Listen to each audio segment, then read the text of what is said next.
Hello everyone, कैसे हैं आप लोग? बढ़िया। तो आज इस वीडियो के अंदर हम बात करने वाले हैं कूलम्ब्स लॉ की। और कूलम्ब्स लॉ कोई भी दो पॉइंट चार्ज के बीच में फोर्स के बारे में बताता है। ठीक है, और हमें पता है कि कोई भी दो लाइक चार्ज होते हैं वो एक दूसरे को क्या करते हैं, रिपेल करते हैं, और अनलाइक चार्ज एक दूसरे को क्या करते हैं, अट्रैक्ट करते हैं। मान लो आपके पास एक +q चार्ज है और दूसरा भी क्या है, +q चार्ज है, और दोनों एक सर्टेन डिस्टेंस पे सेपरेट किए हुए हैं। दोनों के बीच की डिस्टेंस क्या है, r। देखो ये वाला +q इस +q को क्या करेगा, रिपेल करेगा। मतलब फोर्स की डायरेक्शन क्या होगी, रिपल्सिव होगी, दूर की तरफ होगी। अगर यहाँ पे ये +q भी क्या कर रहा होगा, इस +q के ऊपर क्या कर रहा होगा, फोर्स लगा रहा होगा, और क्या करेगा, रिपेल करेगा। रिपेल करेगा तो इस ये +q इसको रिपेल करेगा तो ये वाला क्या जाएगा, इससे दूर जाएगा। ठीक है, अगर यहीं पे मैं बात करूं कि यहाँ पे आपके पास एक -q चार्ज और दूसरा भी क्या है, -q चार्ज, और दोनों के बीच की डिस्टेंस कितनी है, r। ठीक है, तो देखो ये वाला -q इस -q को रिपेल करेगा, ये -q इससे क्या जाएगा, दूर की तरफ जाएगा, इस तरह से फोर्स लगेगा। यही अगर ये -q इस -q को क्या करेगा, रिपेल करेगा, तो ये आपके पास क्या हो रहा है, रिपल्सिव फोर्स लग रहा है। क्लियर है? यही अगर मैं बात करूं आपके पास अनलाइक चार्ज है कि एक पॉजिटिव है और दूसरा क्या है, नेगेटिव है। ठीक है, वो डिस्टेंस कितनी है दोनों के बीच की, वही r। तो ये वाला +q इस -q को क्या करेगा, अट्रैक्ट करेगा। अट्रैक्ट करेगा तो ये -q किधर जाएगा, इस +q की तरफ जाएगा, तो फोर्स क्या होगा, ये। अगर यही देखो तो ये -q भी इस +q को क्या कर रहा होगा, अट्रैक्ट कर रहा होगा। दोनों के बीच में फोर्स कैसा लग रहा है, अट्रैक्शन फोर्स लग रहा है, अट्रैक्शन फोर्स। क्लियर है ये चीज? ठीक है, तो यहाँ से आपको ये तो पता लग रहा है कि आपने प्लस प्लस साइन देखे दोनों चार्ज के, तो दोनों के बीच में आपको ये पता लग गया कि फोर्स रिपल्सिव लग रहा है। ठीक है, या फिर नेचर ऑफ फोर्स पता लग गया, फोर्स की डायरेक्शन पता लग गई। बट यहाँ से आपको फोर्स का मैग्नीट्यूड नहीं पता लगेगा, क्योंकि फोर्स क्या वेक्टर क्वांटिटी है, उसके अंदर मैग्नीट्यूड होता है और डायरेक्शन भी होती है। तो डायरेक्शन और नेचर को आपको साइन देखते ही पता लग जाएगा कि यहाँ पे देखो नेगेटिव नेगेटिव था तो रिपल्सिव लग रहा है, यहाँ नेगेटिव और पॉजिटिव होते ही फोर्स की डायरेक्शन क्या हो गई, चेंज हो गई, नेचर भी क्या हो गया, अट्रैक्शन हो गया। बट यहाँ पे डायरेक्शन और नेचर तो पता लग गया, बट आपको मैग्नीट्यूड कैसे पता लगेगा, तो मैग्नीट्यूड के लिए कूलम्ब्स ने क्या दिया, एक स्टेटमेंट दिया, कूलम्ब्स ने अपना लॉ दिया जिसको बोलते हैं कूलम्ब्स लॉ।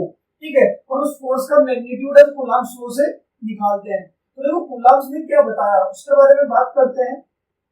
तो कूलम्ब्स ने कहा कि अगर आपके पास कोई भी दो पॉइंट चार्ज है, मान लो पहला पॉइंट चार्ज है q1 और दूसरा पॉइंट चार्ज है q2, और ये दोनों पॉइंट चार्ज एक सर्टेन डिस्टेंस पे क्या किए हुए हैं, सेपरेट किए हुए हैं। दोनोों के बीच की डिस्टेंस हमने कंसीडर कर ली स्मॉल r। तो देखो कूलम्ब्स ने बोला, कूलम्ब्स ने बताया कि दोनों के बीच में जो फोर्स लगेगा, फोर्स चाहे अट्रैक्शन लग रहा हो चाहे रिपल्सन लग रहा हो, क्योंकि हमें तो मैग्नीट्यूड निकालना है। तो दोनों के बीच में चाहे अट्रैक्शन लग रहा हो चाहे रिपल्सन फोर्स लग रहा हो, वो फोर्स क्या होगा, डायरेक्टली प्रोपोर्शनल होगा दोनों चार्ज के मैग्नीट्यूड के। मैग्नीट्यूड का मतलब होता है हमें साइन से कोई लेना देना नहीं है, विदाउट साइन आपको वैल्यूज लेनी है, तो डायरेक्टली प्रोपोर्शनल होगा product of magnitude of both charges की, दोनों चार्ज के मैग्नीट्यूड के मल्टीप्लाई के डायरेक्टली प्रोपोर्शनल होगा। ये फर्स्ट इक्वेशन, फर्स्ट स्टेटमेंट दिया। और इसके आगे इन्होंने बताया कि जो फोर्स होने वाला है वो इनवर्सली प्रोपोर्शनल होगा square of distance between both charges की, दोनों चार्ज के बीच की डिस्टेंस के स्क्वायर के क्या होने वाला है, इनवर्सली प्रोपोर्शनल होने वाला है। कि जितनी ज्यादा डिस्टेंस होगी उतना ही क्या लगेगा, कम फोर्स लगने वाला है, और जितनी कम डिस्टेंस होगी उतना ही ज्यादा फोर्स लगने वाला है। और इसी को बोलते हैं inverse square law, inverse square law.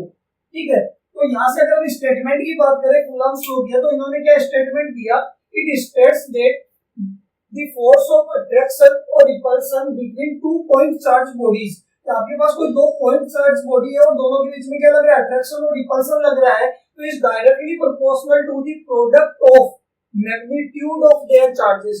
जो भी दो चार्ज है उन दोनों चार्ज के मैग्नीट्यूड के प्रोडक्ट की डायरेक्टली प्रोपोर्शनल होगा, जिससे हमने इक्वेशन 1 बनाई। ठीक है, and inversely proportional to the square of distance between the charges. और जो भी दोनों चार्ज के बीच की डिस्टेंस है उसके स्क्वायर के क्या होगा, इनवर्सली प्रोपोर्शनल होगा। तो इस स्टेटमेंट से हमारे पास क्या है, दो इक्वेशन आ गई। ठीक है, और हम जैसे दोनों इक्वेशंस को कंबाइन करेंगे, कंबाइन बोथ इक्वेशंस,